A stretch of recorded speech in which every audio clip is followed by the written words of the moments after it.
मैंने लिखवाया present continuous tense, है ना। लेकिन इससे पहले मैंने क्या लिखवाए थे, प्रेजेंट सिंपल टेंस लिखवाए थे ना।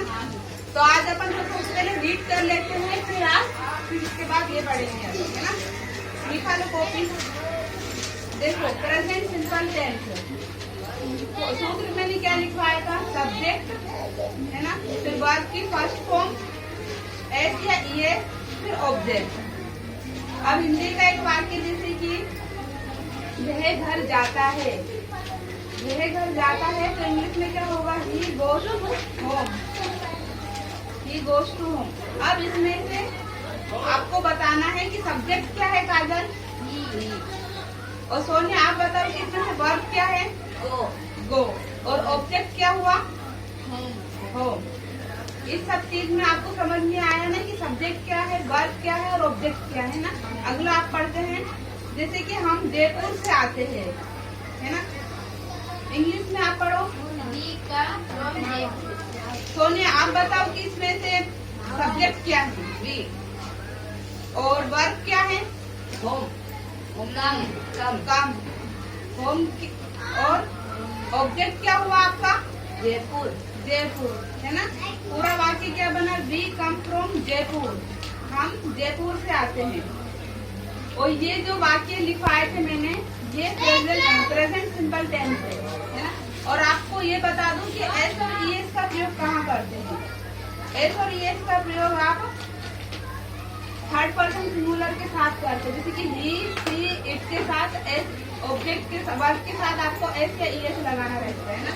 और इसकी मेन पहचान क्या है, जब मुख्य क्रिया मेन वर्ब के साथ ता, ते, ती का प्रयोग, जब भी है ना मेन वर्ब क्रिया के साथ ता, ते, ती का प्रयोग होता है, तो आप समझ जाओ कि वो प्रेजेंट सिंपल टेंस है ना।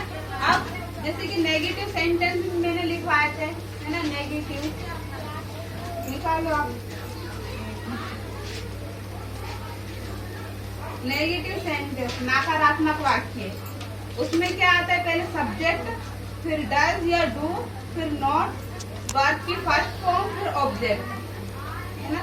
अब इसमें क्या रहता है, डज का प्रयोग आपको कहाँ करना है, तो थर्ड पर्सन सिंगुलर के साथ, जैसे कि ही, सी, इट के साथ आप डज का प्रयोग करोगे, और बाकी सब्जेक्ट के साथ आपको डू का प्रयोग करना है, जैसे कि आई, वी, यू और दे के साथ।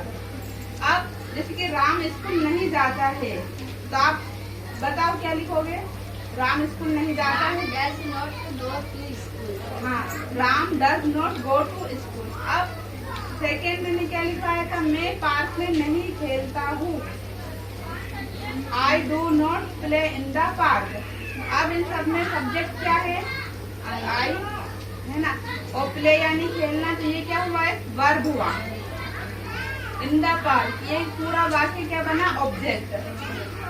अब अमन घर नहीं आता है, तो अमन डज नॉट कम होम। अब फिर मैंने ये भी लिखवाया था इंट्रोगेटिव सेंटेंस, यानी कि प्रश्नवाचक वाक्य।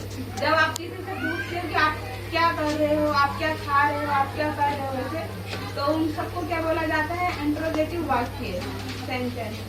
अब इसके लिए मैंने WH लिखवाए थे, जैसे कि व्हाट, ऑल, वेयर।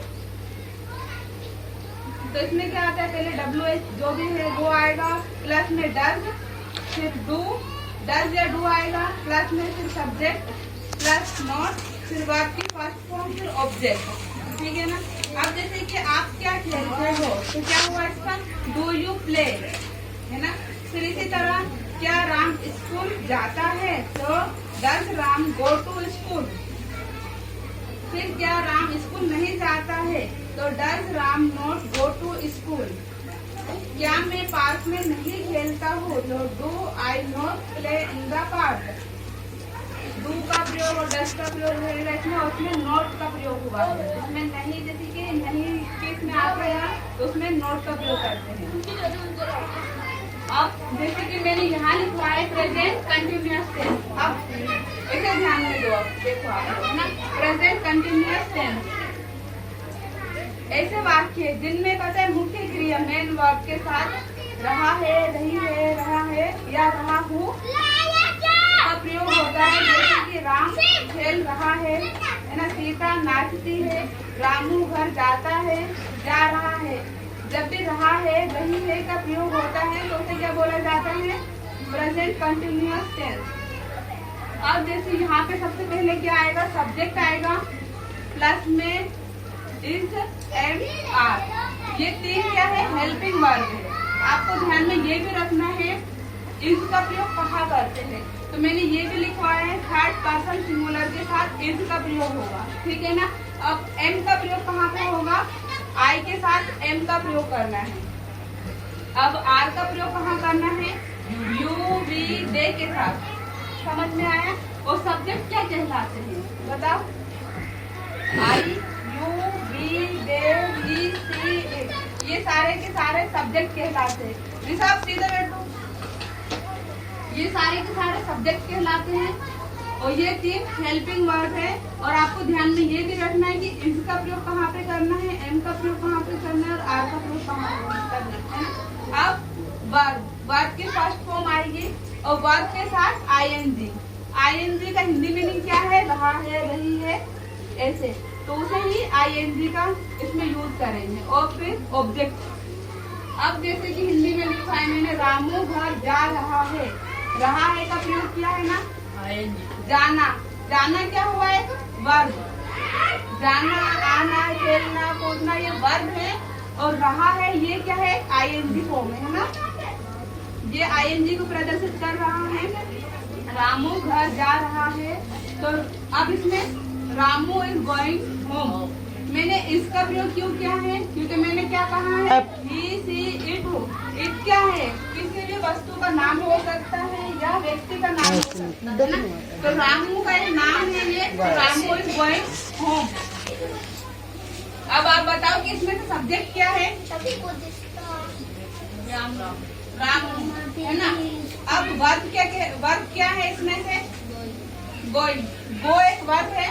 आईएनजी मैंने लगाया है क्योंकि प्रेजेंट कंटिन्यूअस टेंस की चल रही है, इसलिए इसमें आईएनजी का प्रयोग किया है। और वर्ब क्या, ऑब्जेक्ट क्या हुआ इसमें? Home. Ramu is going home. अब ध्यान में ये देखो, मैं खेल रहा हूँ। I am playing. I am playing. इसमें मैंने हेल्पिंग वर्ब क्या यूज किया है? एम। क्योंकि आई के साथ आपको क्या यूज करना है? एम। हम हंस रहे हैं। We are laughing.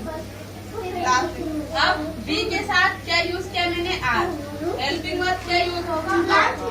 क्योंकि मैंने यहाँ पे लिखा, देखो थर्ड पर्सन सिंगुलर के साथ इसका प्रयोग करना है। और सी ही इट के साथ इसका प्रयोग करना है। और आई के साथ एम और आर के साथ यू। यू के साथ इसी आर का प्रयोग यू वी दे के साथ करना है। प्रेजेंट कंटिन्यूअस टेंस समझ में आए है ना। ऐसे वाक्य जिन मुख्य क्रियाओं के साथ रहा है, रही है, तो उन सबके साथ आईएनजी का प्रयोग करके